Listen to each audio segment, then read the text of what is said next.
Camarades, mes sœurs, camarades, mes frères. Il faut dire que j'avais un père qui était chrétien marxiste, alors ça m'a laissé des séquelles. Camarades, mes sœurs, camarades, mes frères. Si je me tiens devant vous aujourd'hui en ce 17 juillet 2019, c'est pour vous entretenir d'un sujet particulièrement important et je dirais même crucial. En ces temps d'oisiveté estivale, de repos inactif, bref, d'assistanat cancérigène, il m'apparaît nécessaire de vous entretenir de la question du travail et du goût de l'effort. Parce que j'imagine que pour venir assister à une dizaine de sermons un mercredi après-midi, certains d'entre vous sont en vacances, voire même retraités, pire, chômeurs, et Dieu m'en garde, intermittents.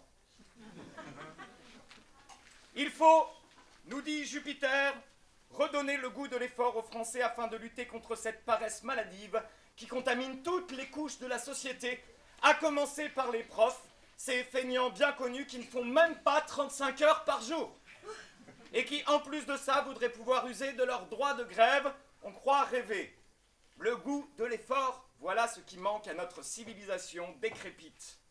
Alors, certes, pour certains fidèles, je vois la question qui se pose, oui, mais alors l'effort, ça a quel goût? Et puis, par extension, le travail. Eh bien, sachez que le travail et l'effort ont le goût de la réussite, c'est bien connu.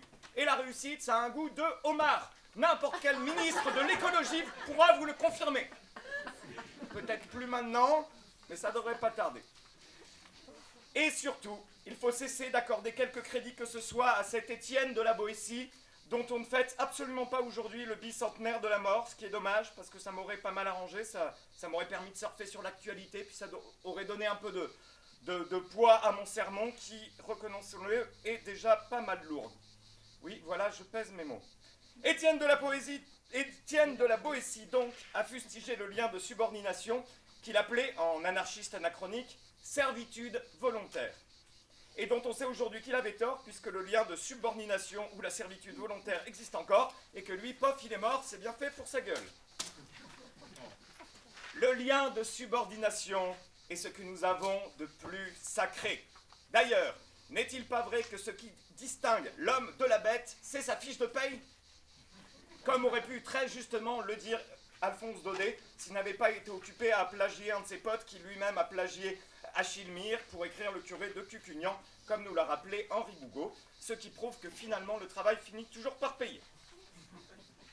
Il y a heureusement, mes bien chers frères, camarades sœurs, des gens qui apprécient et aiment le travail. J'en veux pour preuve, je viens moi-même d'Aveyron, et en venant ici, je suis venu à pied. J'ai mis quelques jours pour arriver.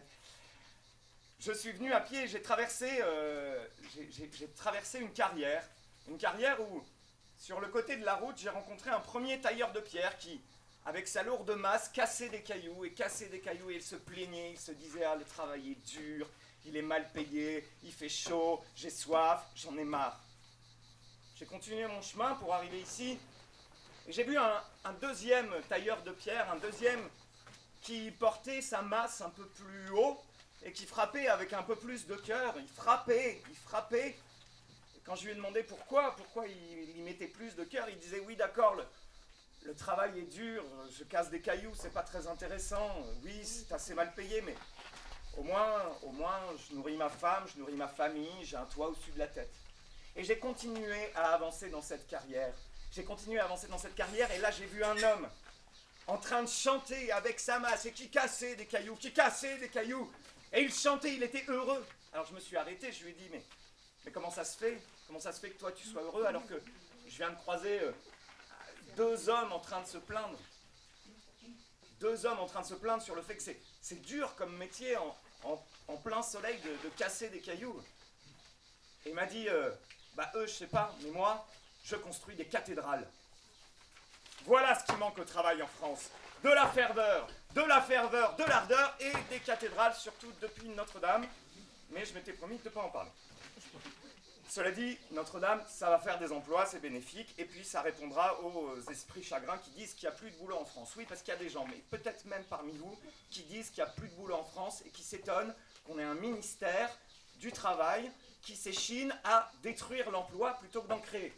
Et moi j'ai envie de dire, pourquoi ça vous étonne? On a bien un ministère de la justice.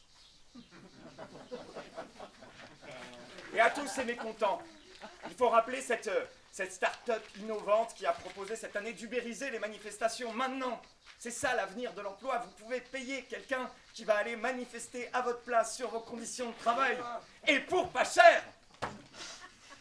Oui, alors pardon, je dis start-up, c'est vrai que c'est un terme américain. Je ne sais pas si vous êtes trop habitués ici au terme américain. Mais il faut reconnaître qu'en termes d'emploi, les Américains sont vachement plus avancés que nous.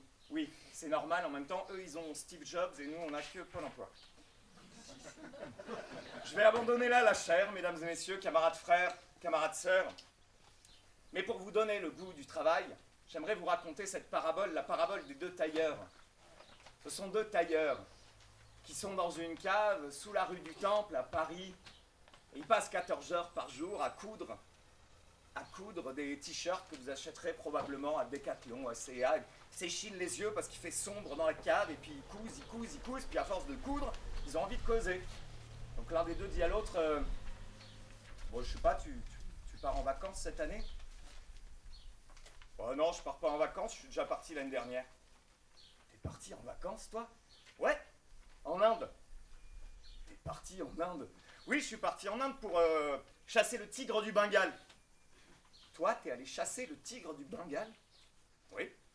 Je me suis trouvé un cornac, on est parti à dos d'éléphant, puis là, au milieu de la forêt, je suis tombé sur un tigre. Toi, t'as vu un tigre? Oui, j'ai vu un tigre, je suis descendu de l'éléphant, je l'ai visé, et alors? Et alors j'ai tiré, et alors? Et alors je l'ai raté. Et alors? Alors le tigre, il s'est jeté sur moi, il m'a dévoré tout entier. Qu'est-ce que tu racontes? Qu'est-ce que tu racontes? T'as pas été dévoré par le tigre. T'es en face de moi, t'es bien vivant. T'es jamais allé en Inde. T'es bien en vie là devant moi. Et le deuxième tailleur, il reprend son ouvrage et il se dit parce que toi, t'appelles ça une vie? Ce qui prouve que le travail vous permettrait de vous raconter des histoires. Sur ce, moi je vous laisse. Je peux ici que vous enjoindre à cesser vos agapes et vos réjouissances et à vous mettre à bosser pour que moi, je puisse continuer à boire mon RSA au café du village. Oui, je sais, c'est un peu paradoxal, mais que voulez-vous? Moi, je préfère de loin le vin d'ici à l'au-delà.